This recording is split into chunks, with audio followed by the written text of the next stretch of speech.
Olá e bem-vindos a mais um episódio do Eleições em Pauta da Exame. Sou André Martins e vou estar aqui com você toda semana até o primeiro turno para resumir as principais notícias e acontecimentos e bastidores da eleição deste ano. Hoje a gente vai explicar o que mudou na corrida com a largada oficial das campanhas. Conversa com Marcelo Tokarski, CEO da Nexo, sobre a nova pesquisa divulgada pelo Instituto nessa semana. Então vamos lá, roda a vinheta.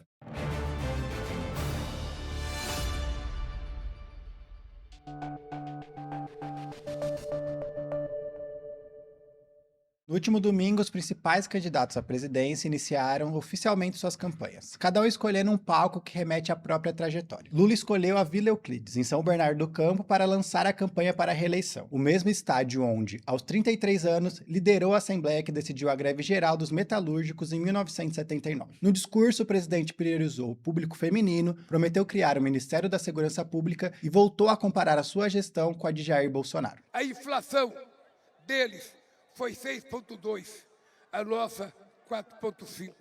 A taxa de desemprego deles foi 8%, a nossa 5,4%. O aumento do emprego deles, o mandato inteiro, foi 6 milhões, o nosso foi 10 milhões. O crescimento econômico deles foi 1,4%, o nosso foi 3%.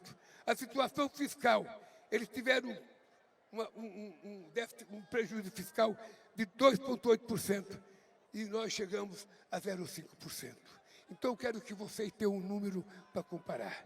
Quem assentou mais terras indígenas, quem assentou mais trabalhador rural, quem gerou mais emprego, quem deu mais aumento de salário. A primeira-dama Janja também discursou e disse que as mulheres serão, de novo, decisivas para a eleição de Lula. E aqui, eu gostaria de lembrar especialmente de uma Silva, presidente, Dona Marisa. Ela que, junto a outras tantas mulheres que não estavam no chão da fábrica em 79, que não eram líderes sindicais naquele momento, tiveram um papel essencial nos bastidores. Elas eram o alicerce para que seus maridos, sobre a liderança desse homem que virou presidente, pudessem lutar por melhores salários e mais dignidade para suas famílias. Essas mulheres, lideradas por Dona Marisa, foram uma força importante e são pouco lembradas. Já Flávio Bolsonaro abriu a campanha em Copacabana, um reduto histórico de manifestações bolsonaristas. O tom foi duro, chamou Lula de caloteiro da esperança e concentrou o discurso em segurança pública e crítica à política externa do governo. Ele apareceu ao lado da esposa, Fernanda Bolsonaro, e do vice da chapa, Alfredo Gaspar, que prometeu lealdade e defesa ao legado de Jair Bolsonaro. O Lula é o caloteiro da esperança! É sobre qual caminho nós queremos escolher para o nosso Brasil. O caminho da prosperidade que eu vou oferecer ao povo brasileiro, ou o caminho das trevas com o atual governo. Hoje, todos olham para o atual governo e enxergam a cara do atraso, enxergam a cara de ideias velhas, enxergam a desesperança e a enganação. Foi a última vez que o Lula enganou o povo brasileiro, porque em 2026 o Brasil vai vencer! Marcelo, a gente citei aqui as duas principais candidaturas que hoje aparecem à frente, tanto na pesquisa da Nexus quanto em outros levantamentos. O que os dois, né, acho que começando pelo Lula, quais foram os sinais que esse início de campanha e o que ele já fez, né, a gente está gravando aqui na quinta-feira, o que ele já fez nesses primeiros dias pode indicar o que a gente vai esperar para as próximas semanas? André, primeiro, obrigado pelo convite, prazer estar aqui com vocês na Exame. Essa pesquisa que a gente divulgou na segunda foi, por coincidência, a última pesquisa pública, né, registrada e divulgada na pré-campanha. A gente fez as entrevistas entre sexta e domingo, um pouquinho de entrevista no domingo, mas as entrevistas, em sua maioria, foram feitas ainda na pré-campanha. E o que a gente tem visto é um cenário, lá desde março, quando a gente fez a primeira rodada, já são 10 pesquisas de lá para cá, um cenário que é de estabilidade, né? A gente tem visto o noticiário muito aquecido, já esteve mais aquecido em relação a confusões e problemas no campo bolsonarista, mais recentemente agora com questões envolvendo, né, o campo lulista, Uhum. mas a verdade é que, do ponto de vista de intenção de voto, os dois têm mantido mais ou menos o mesmo cenário. O que eu tenho chamado a atenção? O eleitor, de maneira geral, ele está prestando atenção hoje em Lula e em Flávio Bolsonaro. Os outros candidatos estão com dificuldade de chamar a atenção do eleitorado. E por que eu estou dizendo isso? Pelos números da pesquisa. Se a gente vai para o voto espontâneo, Lula tem 38, Flávio tem 29. Portanto, 67% dos eleitores escolhem espontaneamente. A gente não diz quem são os candidatos, Lula ou Flávio Bolsonaro. 9% escolhem outros candidatos, né? É uma diferença muito grande. Aí a gente estimula com a relação dos até então 13 candidatos, né? Agora tem também o Pablo Marçal. Nesse cenário, Lula tem 41, Flávio tem 36. Os 67 espontâneos viram 77 estimulados. E só 15 escolhem um outro item ali no cardápio de candidatos. Então, esses candidatos estão com dificuldade. Lula e Flávio têm dominado o debate. E até aqui, seja, né, o caso Vorcaro envolvendo, né, o áudio do Flávio, a polêmica com a Michele, a própria questão do vice, né? Você citou aí o vice, que se falou muito durante meses que ele teria uma vice-mulher e acabou tendo um vice-homem. Nada disso teve grandes efeitos. O pequeno efeito que teve já se recompôs ali em termos do eleitorado. E até por isso, na minha visão, o Flávio tem endurecido um pouco o discurso, porque ele está sinalizando para aquele eleitor mais bolsonarista de que ele é, de fato, né, um candidato desse campo, ele não vai ser tão moderado como parecia que talvez ele fosse. Do lado do Lula, o Lula vinha numa maré muito boa, o governo lançando uma série de programas, desde 4 de julho. O governo está na época do defeso, não pode fazer propaganda, não pode lançar programas novos, inaugurar obras novas, etc. Mas o Lula tem, pelo lado negativo, os 2 episódios recentes, caso Marcola, caso Lulinha, que com o que se sabe até aqui, com o que o eleitor foi impactado até aqui, não mudou por enquanto. O Lula não sofreu perda de voto, né? Pode vir a sofrer, não estou dizendo que vai, mas pode. Mas por enquanto não teve. E agora a gente tem que lembrar que desde domingo o Lula pode voltar a falar como governo, né? Ele pode voltar a falar dos seus programas, defender o seu legado, que ele considera um legado. E aí isso pode dar uma vantagem, a famosa vantagem, a tradicional vantagem do incumbente, né? Até aqui, todo incumbente, ele melhora a sua avaliação de governo durante a campanha, né? Bolsonaro, que perdeu a eleição há 4 anos por uma margem, Também Jair melhorou. Bolsonaro, ele também melhorou. E ele, né, chegou Tinha um ali uma diferença desgaste, de menos de 2%. Ele estava muito desaprovado, vinha com uma herança de desaprovação muito grande na pandemia. Lula não. Lula hoje tem um país dividido entre aqueles que aprovam e desaprovam seu governo, né? Quase meio a meio. Mas ele tem conseguido, mesmo com essa desaprovação, aí na casa de 48%, manter uma votação competitiva de primeiro turno que lhe garante a liderança. E por que isso é importante? Porque isso anima a militância para o segundo turno. Até hoje, em eleições presidenciais no Brasil, a gente nunca teve uma virada. Quem chegou em primeiro no primeiro turno sempre ganhou a eleição. As coisas não elas nunca acontecem até que um dia elas acontecem. Vamos ter que Assim esperar. como nenhum incumbente tinha perdido Exatamente. disputa da Aconteceu reeleição, como pela aconteceu primeira com Jair vez, bem Bolsonaro. lembrado. Jair Bolsonaro foi o primeiro presidente que não conseguiu se reeleger, né? Fernando Henrique, Lula e Dilma tinham conseguido. Lula tenta agora voltar para essa tradição eleitoral, vamos dizer assim. Agora, o governo está com dificuldades no campo da economia, do endividamento das famílias, da segurança pública, que é uma pauta do Flávio, né? Você falou aí, né, do discurso dele durante o lançamento oficial da campanha no Rio de Janeiro, no último final de semana, onde ele bateu muito nessa questão da segurança. Então, a gente vai ter que ver como é que as coisas vão se reacomodar nesse início da corrida oficial. E lá na parte de baixo, está todo mundo tentando ganhar espaço.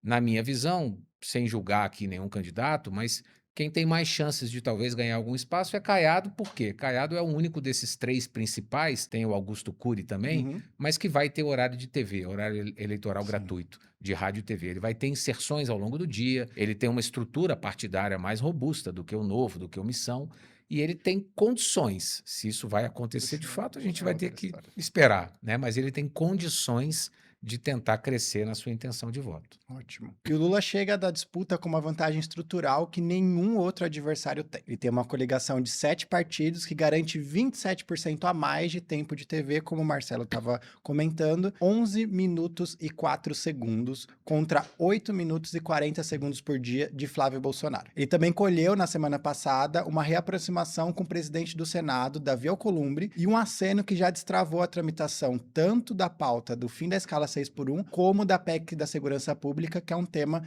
que o petismo patina até o momento. E nessa segunda, os dois visitaram juntos o Amapá numa espécie de rota do petróleo, depois que a Petrobras confirmou a descoberta do petróleo na foz do Amazonas. Do lado dos desgastes, o presidente também enfrenta problemas. O filho, Fábio Luiz, conhecido como Lulinha, é alvo de 3 inquéritos da Polícia Federal por suspeita de tráfico de influência. Do outro lado, Marcola, que é ex-chefe de gabinete de Lula, se afastou da campanha após ser citado em um desses casos. O resultado é uma corrida mais apertada do que o Palácio do Planalto gostaria. E Lula e Flávio têm mais da metade do eleitorado dizendo que não vota neles de jeito nenhum. Ambos, inclusive, não planejam participar de nenhum debate por uma estratégia que pode ajudar a segurar a rejeição de cada um. Do lado da oposição, Flávio Bolsonaro chega competitivo às pesquisas mesmo depois de uma sequência de crises nos últimos 3 meses. Teve o caso Vorcaro e o financiamento do filme Dark Horse, que falamos em outros episódios, e também o desgaste público com a ex-primeira-dama Michele Bolsonaro. E teve um problema maior, que foi político. PP, União Brasil e Republicanos decidiram que não vão aderir à campanha e o senador terminou com uma chapa só do PL, que ajuda a explicar também a diferença do tempo de TV que eu falei mais cedo. Na semana que antecedeu o início da campanha, Flávio ainda enfrentou uma confusão burocrática. O sistema do TSE chegou a indicar uma filiação dele ao partido Missão de Renan Santos. Esse episódio foi anulado pelo TSE, que agora apura o uso indevido de credenciais e mandou a Polícia Federal investigar. O levantamento da Datrix, obtido com exclusividade pela Exame, mostrou que o episódio teve uma repercussão majoritariamente negativa para o senador nas redes sociais. Saldo negativo de 43,7 pontos contra um resultado levemente positivo para Renan Santos. Marcelo, eu fiz aqui mais uma vez uma passada desses últimos acontecimentos. Eu acho que até voltando em alguns pontos que você colocou, acho que principalmente do debate, né? A gente vai ter o primeiro debate presidencial, domingo, que vai ser da Band, e os principais candidatos, o Lula, pelos seus motivos, o Flávio dizendo que se o Lula não vai, ele não vai também, não vão participar. Então a gente vai ter um debate ali, provavelmente com Renan, Zema e Caiado e Augusto Cury.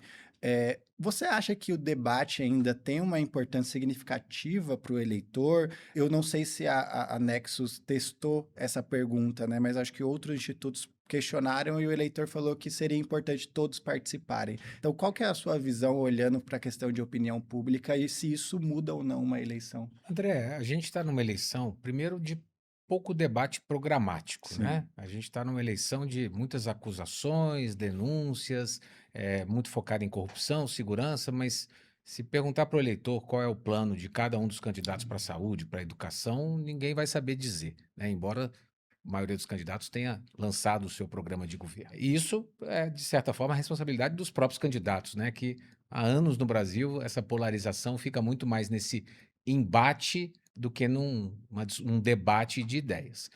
O debate eleitoral na TV, ele é obviamente um instrumento importante. Quando você pergunta se as pessoas dão importância ou se elas vão atender, assistir, melhor dizendo, é claro que o entrevistado vai dizer que sim, né? Ele considera, é desejável que ele responda dessa maneira. Mas a verdade é que o debate é um jogo de 0 a 0. O candidato entra num debate para não cometer nenhum deslize, porque é esse deslize que vai virar um corte em rede social e que vai eventualmente arranhar a imagem do candidato, né? E aí a estratégia de Lula, a meu ver, é de não ir no primeiro turno, onde ele tem muito mais a perder, porque ele é o único num campo político, vai ser atacado por todo mundo, e ele não indo, obviamente o Flávio não vai querer ir para não ficar sozinho apanhando dos demais, porque quem tiver o sonho ainda de tentar chegar ao segundo turno, como são candidatos na raia da direita, são candidatos que vão tentar, eles precisam tentar desgastar a candidatura do Flávio. Então, a tendência, na minha visão, é que os dois acabem não comparecendo aos debates de primeiro turno, talvez no último, né, na Globo, naquela reta final, a depender do que as próprias pesquisas indicarem, Mostrarem. né, se estiver muito apertado, ou se alguém estiver caindo ou crescendo, enfim, a decisão possa ser tomada em função disso. Marcelo, aí voltando para um outro ponto que você trouxe sobre as sucessíveis crises e casos que podem atrapalhar as campanhas. Você disse que tanto o Dark Horse, a crise com a Michelle, não desidratou o Flávio, talvez da forma como era imaginado. A gente conversava com fontes até dentro da campanha que imaginava que ele poderia cair para 20%, né? Imaginava que poderia ser o fim ali da campanha do Flávio. Como também o Lula ele segue ali estável, né? Ele segue ali dependendo do cenário, tanto de segundo como primeiro turno, com o mesmo percentual de intenção de voto. O que você acha que explica esse fenômeno do eleitor talvez não se afetar por essas notícias?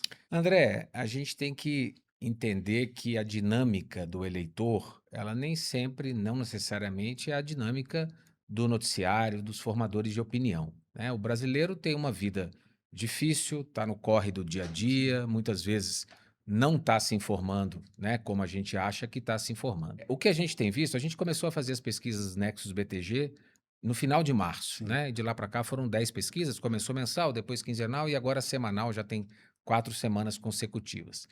Se a gente pegar a intenção de voto do Lula ao longo desses meses, né, ao longo de 5 meses, ele sempre oscila no primeiro turno de 40% a 42%. É tudo variação dentro da margem de erro. Ou seja, o Lula está num platô de votos. Ele tem cerca de 40% do eleitorado que gostaria da sua vitória, já no primeiro turno. O Flávio começou a corrida com 36%, ele sofreu algum desgaste que é uma conjunção da melhora do governo ali, ainda no mês de abril, maio, quando o governo fez muita publicidade, lançou uma série de programas, Desenrola, Move Brasil, subvenção da gasolina, etc. Isso mexeu com a opinião pública, de certa maneira, e teve o episódio do áudio que causou uma repercussão momentânea para o Flávio. Por que esse episódio do áudio, até aqui, não seguiu desgastando o Flávio? Porque o que se sabe até aqui é o que está no áudio. Exato. Ele demonstrou não estou aqui defendendo o candidato, mas ele demonstrou uma intimidade com o Daniel Vorcaro e ele pediu dinheiro para um filme. É isso que está no áudio, né? Ouvindo friamente. Depois veio o áudio da Michelle, onde a reação do Flávio não foi uma reação que se esperava de alguém com o nome Bolsonaro no RG. Ele teve uma reação mais serena. Ele disse em outras palavras, mas que, olha, eu não fiz isso que a Michelle está dizendo que eu fiz, mas se eu tiver feito, me desculpa. De alguma maneira, orientado ou não por marqueteiros, ele conseguiu abrandar um pouco, abafar um pouco aquela crise, porque ele não foi para cima da Michelle. E a Michelle fizeram lá as suas conversas, os seus acordos, não sei como se deu, né? Não acompanho isso de perto, mas, enfim, ela, não sei se dá para dizer que voltou atrás, mas de certa forma voltou, porque agora, ontem mesmo, ela divulgou um vídeo junto com o candidato, né? No campo do Lula, o Lula vinha numa maré boa. A eleição no Brasil, André, a gente tem que tomar cuidado, porque se a gente olhasse para setembro, agosto, setembro do ano passado, tinha muita gente que ia analisar o cenário e ia dizer que o Lula estava sem condições. A conversa era Que o será que o governo Lula- estava será que o Lula vai ser degringolando. candidato de fato, né? Exatamente. Aí veio o episódio do tarifaço e o Lula recuperou sua popularidade. Quando chegou no caso da Dark Horse, muita gente se precipitou e dizia: agora o Flávio vai derreter e o Bolsonaro vai ter que apoiar algum outro candidato. Isso também não aconteceu. Agora vem os casos envolvendo, né, as cercanias do presidente, do Palácio do Planalto, com o caso Marcola, com o caso envolvendo o filho dele. Até aqui, também não afetou a intenção de voto. Pode vir a afetar, mas não afetou. Então, André, o eleitor, hoje, nessa polarização que a gente vive desde 2022, ele está muito assim, quando ele veste a camisa do candidato, ou põe o óculos ali da sua opção de voto, ele parece colocar junto um fone de ouvido. Ele não está ouvindo muito o que está sendo falado contra um ou contra outro. Até porque o tema corrupção, que claro é importante, ele é um tema que vem permeando desde 2018, uma hora para um lado, uma hora para o outro, e o eleitor me parece, uma parte pelo menos dele, que muitas vezes está até relativizando esse tema, né? Dando menos importância ou achando que, olha, a política é assim mesmo. E isso, de alguma maneira, tem feito com que as coisas, com o que a gente sabe até hoje, né? É sempre importante dizer no Brasil, porque o noticiário é bastante dinâmico e daqui a pouco a gente está gravando, sai daqui 2 horas surge uma bomba nova. Mas com o que se sabe até aqui, a intenção de voto, de fato, tem mudado muito pouco. No segundo turno, só para fechar o raciocínio, em 10 rodadas da pesquisa, o Flávio nunca apareceu na frente, apareceu numericamente empatado na primeira, um 46-46. Em todas as outras, a diferença de até 4 pontos, ela configura um empate, né? Então, nas outras 9, foram outros 8 empates e só uma vez, em meados ali de junho, logo depois do Dark Horse, o Lula apareceu com uma vantagem de 6 pontos, que logo se diluiu. Sim. Então, foi um desgaste momentâneo que o Flávio teve. Hoje, essa diferença de 3 pontos, ainda mais a gente pensando que 2 de cada 10 respondentes de pesquisa, em média, no dia 4 não vão comparecer para votar, e a abstenção no Brasil tende a sempre afetar o mais votado, porque alguém mais votado no Brasil é mais votado pela baixa renda, pela baixa escolaridade, tende a ser um cenário talvez até um pouco mais apertado do que as pesquisas indicam. Ótimo. E aí, Marcelo, olhando para essa rodada que foi divulgada na segunda-feira, né? Você colocou até, acho que a diferença que o Lula chegou a ter ali no auge dos problemas do Flávio era de 9 pontos, se eu não me engano. Nessa última rodada teve a manutenção em relação à semana anterior de 5 pontos percentuais.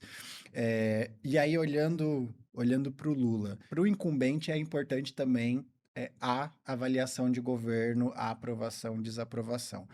Como você colocou, né? Aprovação e desaprovação, ela está praticamente empatada, mas ele vem. E aí eu queria que você confirmasse, né? Mas se a gente olha o histórico, talvez uma tendência de estabilidade e até talvez melhora da aprovação. O quanto esse número numa eleição polarizada, ele realmente vai indicar alguma coisa olhando para o resultado? Porque o que eu escuto, tanto da classe política e até de outros analistas também, é que talvez quando a eleição é sobre o incumbente, esse número ele é super válido. Mas quando é uma eleição polarizada, como esse caso, talvez ele, mesmo que o Lula tivesse com 52% de aprovação, ele ainda estaria numa dificuldade ali eleitoral contra o Flávio. A história nos mostra, né, que numa eleição de incumbente a aprovação é super importante. Afinal, se trata de um plebiscito. A gente vai manter o presidente ou a gente vai resolver trocar porque as coisas não estão boas? É assim que o eleitor médio pensa, né? Agora, de fato, nesse ambiente polarizado, a gente tem um quadro um pouco diferente. Vamos voltar para 4 anos. A essa época, em agosto de 2022, Bolsonaro tinha um patamar de 55% de desaprovação, que se manteve razoavelmente estável ao longo de todo o primeiro turno. Ele só melhorou a aprovação dele quando passou do primeiro para o segundo. E por quê?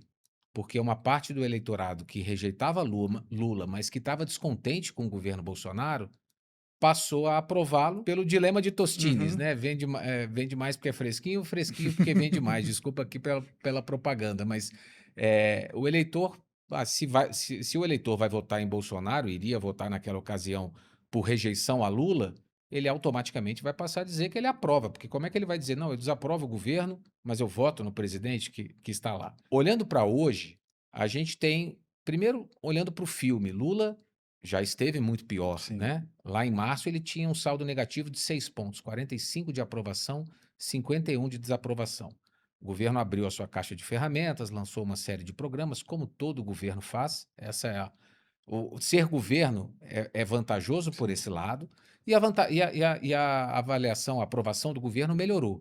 Mas melhorou até o final de maio. E de lá para cá, a oscilação é de um ponto para cima, um ponto para baixo, nesse empate, essa divisão entre aprovados e entre aprovação e desaprovação, melhor dizendo. E por que isso? Porque o incumbente, ele tem o bônus de ser governo, mas ele carrega com ele o ônus também, né? Porque o brasileiro está muito insatisfeito com a vida, a renda melhorou, o desemprego caiu nos últimos anos, mas a vida está difícil. O preço das coisas está caro, né? E a pesquisa mostra isso O também. emprego é de pior qualidade, e isso traz uma insatisfação. Agora, tem um dado chave que não está no relatório, mas eu acho importante a gente falar aqui, que é quando a gente faz o cruzamento, olhando ali por dentro dos dados, entre o eleitor que desaprova Lula.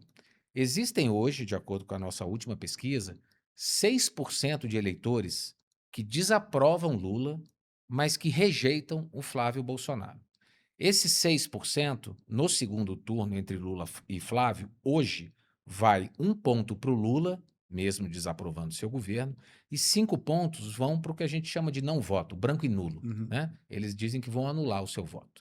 Ou seja, o que está impedindo o Flávio de crescer entre esse eleitorado que desaprova o governo, que está insatisfeito com o governo e que, portanto, poderia querer trocar esse governo, né, é justamente a rejeição ao bolsonarismo. Isso tem servido um pouco de trava. Parece pouco, mas 5% do eleitorado é mais do que a diferença do que o Lula tem hoje de 3 pontos no segundo turno. Então, a gente está vivendo uma eleição de rejeições novamente. A gente tem um dado da pesquisa anterior, onde a gente pergunta para o eleitor de segundo turno, entre Lula e Flávio, se ele está votando no Lula porque o Lula é o melhor candidato ou porque ele quer derrotar o Flávio e vice-versa para o eleitor do Flávio. Praticamente 1 de cada 4 eleitores responde na pesquisa que está votando não porque gosta do candidato, mas porque o ódio ao adversário é maior. E isso a gente viu acontecer em 2022 e está acontecendo agora. Na verdade, André, a gente está vivendo um déjà vu de 2022. Só troca o Jair pelo Flávio, o sobrenome é o mesmo, do lado do presidente é o Lula. A Ele só diferença agora é o presidente, Lula é o não incumbente, adversário, quando né? o Jair Bolsonaro era incumbente em 22. Se a gente olhar por a votação pelos perfis sociodemográficos de sexo, de religião, de renda, de região, em quase todos eles, o padrão de votação hoje é praticamente o mesmo que a gente registrou nas pesquisas ao longo de 2022. Então, a gente vai ter de novo, na minha visão, uma eleição tão apertada quanto a gente teve em 2022. Maravilha, Marcelo. Agradeço sua participação, acho que foi excelente. A gente conseguiu dar uma boa passada, pelo menos nesses acontecimentos da última semana, e também falar da pesquisa. Até a próxima. Obrigado, até a próxima. Estou à disposição de vocês, foi um prazer. E agradecer você que nos acompanhou até aqui. Curta esse vídeo, compartilhe e fique aqui na Exame para acompanhar o próximo Eleições em Pauta. Até mais.